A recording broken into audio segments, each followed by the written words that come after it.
When my husband was diagnosed with pancreatic cancer, at first I was stunned. It was surreal. I couldn't believe it was happening.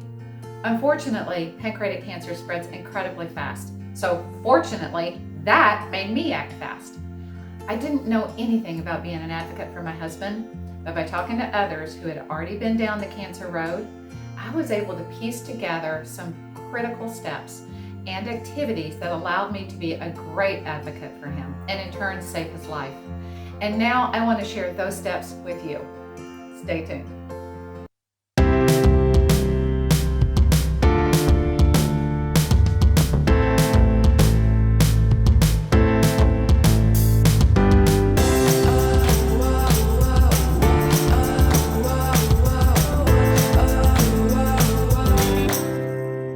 Welcome to another episode of Your Best Life. I'm your host and healthy living correspondent, Beth Schomp. Interestingly enough, this YouTube show is a byproduct of my advocating for my husband. You see, I started a CaringBridge account in those early days. And for those of you who don't know what CaringBridge is, well, it's a free online website for sharing health updates with family and with friends. And we had hundreds of family and friends following us on that site, praying for us. So I would report in what was happening, what I was learning, and in essence, teaching them along the way. Everyone was so appreciative of what I was teaching them that it inspired me to take everything to a broader level. And so this YouTube show was born. When you're a patient and you're facing a life-threatening illness, it's overwhelming. It can be devastating, and your mind can literally shut down. You're receiving all this information, but you're not able to process all of it. And you're also not able to think of the questions that the medical community is not telling you to ask.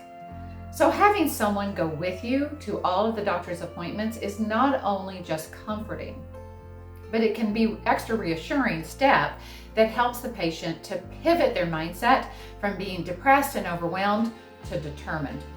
Knowing someone is in their corner, well, it means the world to that patient. So here are 4 tips to guide you into the world of advocacy. Number 1, get a 3-ring binder. Get copies of every lab that's run, every test that's performed, every surgery, and put the notes in that binder. You're going to need that binder for future appointments for any practitioner that you might have along the way. Number 2, take a spiral notebook to every doctor's appointment and take copious notes. Neither you nor the patient are going to remember everything that's discussed, and this way you'll be able to review it later.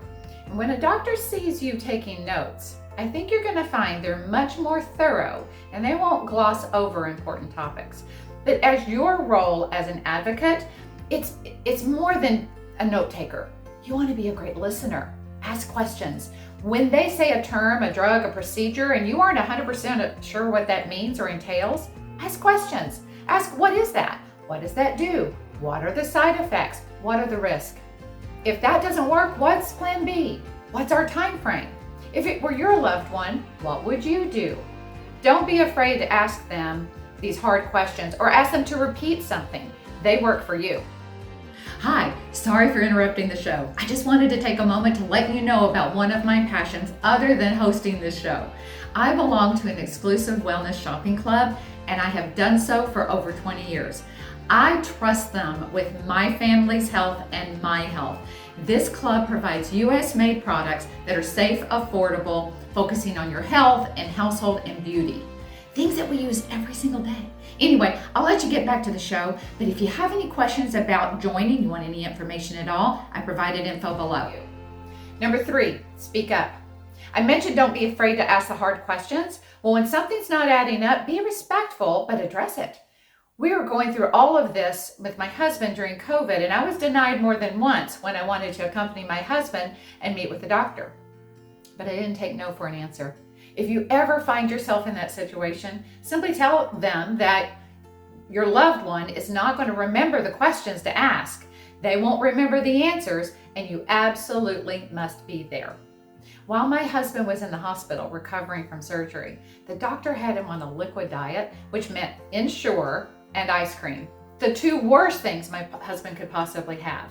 So I called the hospital nutritionist, and I had them substitute yogurt as a healthier alternative. I didn't ask permission, I just did it. I ask the nurses for help. Nurses are so wonderful and they want to see you get better. Number 4, do your due diligence. Doctors hate Google, and I get it, but there are a lot of credible resources out there. Research your options, whether it's treatment plans, physicians, practitioners, medications, side effects, and natural alternatives. Just as one example, because I researched pancreatic cancer, I started my husband on pancreatic enzymes weeks before the oncologist ever even suggested it.